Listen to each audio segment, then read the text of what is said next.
नाशिक शहरामध्ये हे तपोवनातली झाडं तोडण्याबद्दल प्रशासनाने जी भूमिका घेतली आणि त्याच्यानंतर तथाकथित काही मंत्र्यांनी एक संभ्रम निर्माण करणारी विधानं केली. मुख्यमंत्र्यांनी सुद्धा संभ्रम निर्माण करणारी विधानं केली.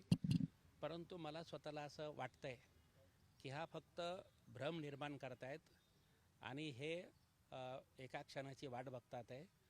हेही सगळं तपोवन उद्ध्वस्त करण्याचा त्यांचा इरादा पक्का आहे असं त्या सगळ्या गोष्टीतनं दिसून येत आहे.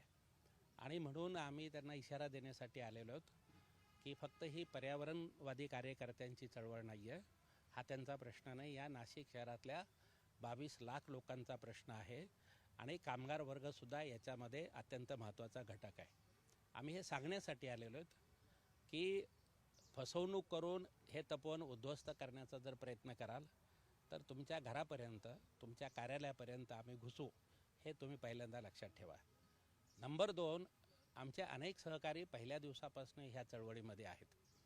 परंतु काल मुख्यमंत्र्यांनी जे विधान केलं 2 दिवसापूर्वी, कम्युनिस्ट पक्षाबद्दल जे विधान केलं, लालबावट्याबद्दल जे विधान केलं, त्याचा माझा तीव्र आक्षेप आहे. माझं असं म्हणणं आहे की पर्यावरण, वृक्षतोड हा काही कुठल्या पक्षाचा अजेंडाचा विषय नाही आहे.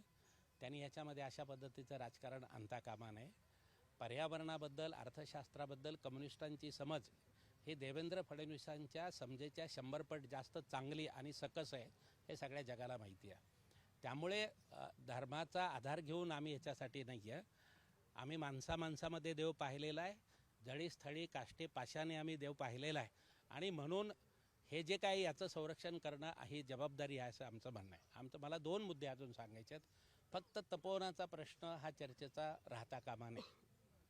2 गोष्टी आहेत की ज्या पद्धतीचे क्लायमेट चेंजेस घडून येतात आहे, त्याला एक सर्वंकष असं धोरण राज्य सरकारने, केंद्र सरकारने आणि स्थानिक लोकल बॉडीजच्या प्रशासनाने घेण्याची आवश्यकता आहे. इथे प्रचंड असे स्कोप आहे की जेथे मोठ्या प्रमाणावर वृक्षारोपण केलं जाऊ शकतं.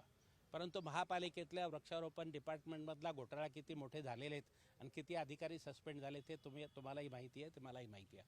आमचा मुद्दा आहे की जनता आणि प्रशासनाने एकत्र येऊन मोठ्या प्रमाणावर हे शहर हरित शहर कसं होईल याच्यासाठी प्रयत्न करायला पाहिजे. नंबर 1.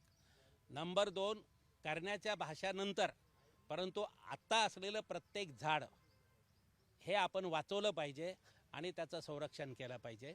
तिसरी जी गोष्ट आहे की नुसती झाडं लावणं हा विषय नाही आहे.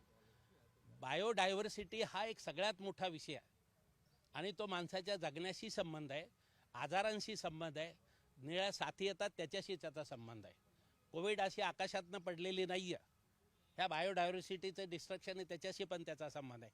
त्यामुळे ह्या सगळ्या बायोडायव्हर्सिटीचं जे संरक्षण आहे ते सुद्धा आपल्याला करणं